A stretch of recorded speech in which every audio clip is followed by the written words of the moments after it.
जब तीर्थराज प्रयाग को बनाया गया तो प्रयाग के पास में समस्त तीर्थ, मानस जी में लिखा है कि माघ मकरगत रवि जब होई तीर्थ पति ही आव सब कोई। माघ के महीने में जब सूर्य मकर के होते हैं, मकर की जब संक्रांति आती है, उस समय एक महीने के लिए संसार भर के सारे तीर्थ प्रयागराज में होते हैं। वो एक प्रकार से तीर्थराज को टैक्स देने के लिए, कर देने के लिए वहां पर जाते हैं। समस्त तीर्थ प्रयाग जाते हैं कर देने के लिए। एक बार हुआ, दो बार हुआ, तीन बार हुआ। वृंदावन कभी भी प्रयाग नहीं गया।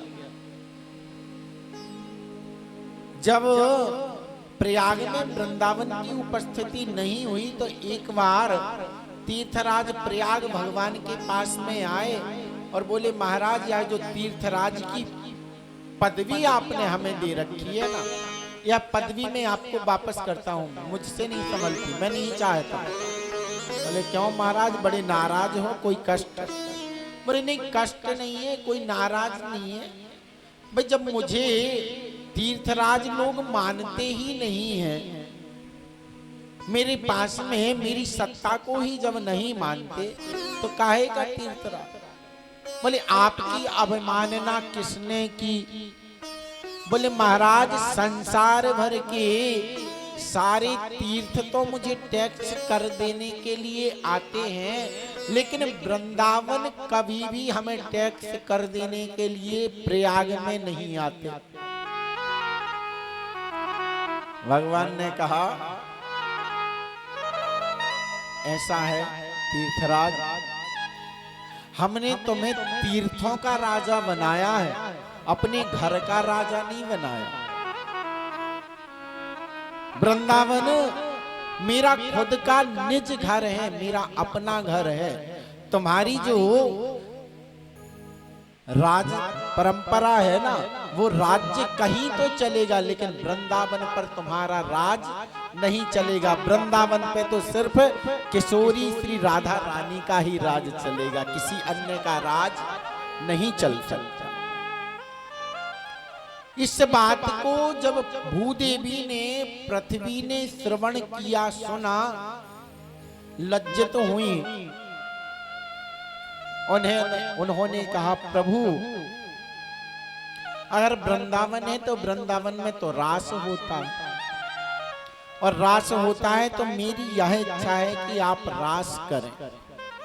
तो भगवती भूदेवी और भगवान बाराह ने इसी वृंदावन में रास किया, और उस रास के परिणाम स्वरूप भूदेवी को एक संतान प्राप्त हुई, एक पुत्र पैदा हुआ भूदेवी के यहाँ। और भूमि का पुत्र होने के कारण उसका नाम हुआ क्या? भौम। लेकिन भगवान का भी जो स्वरूप है वह तामस का है। पृथ्वी भी उस समय तामसी गुणों से आप्लावित थी, तामसी गुण उसमें भरे हुए थे, घमंड दर्प अभिमान के। तो परिणाम ये हुआ कि वो जो पुत्र हुआ वह आसुरी गुणों से उत्पन्न हुआ।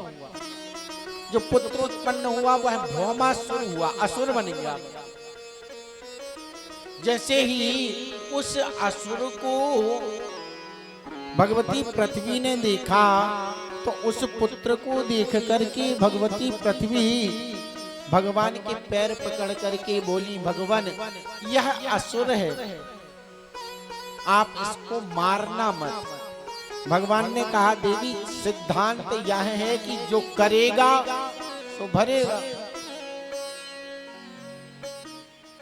कर्म का सिद्धांत बलिष्ठ होता है। हम तो बार बार इस बात को कहते हैं, लाखों करोड़ों गौ माताओं के बीच में एक बछड़ा छोड़ दो, वो बछड़ा उन लाखों गौ माताओं के बीच में जाकर के अपनी माँ को पहचान लेगा, उसी गाय के मुंह लगाएगा जो उसकी माँ होगी। उसी प्रकार से संसार में अरबों की आबादी होने के बाद भी, असंख्य जीव जंतु होने के बाद भी आपका कर्म आपको ही पकड़ेगा, आपका कर्म किसी दूसरे को नहीं पकड़ेगा। इसलिए कर्म के प्रति विशेष सावधान रहिए, क्योंकि कर्म का फल भोगना ही पड़ेगा।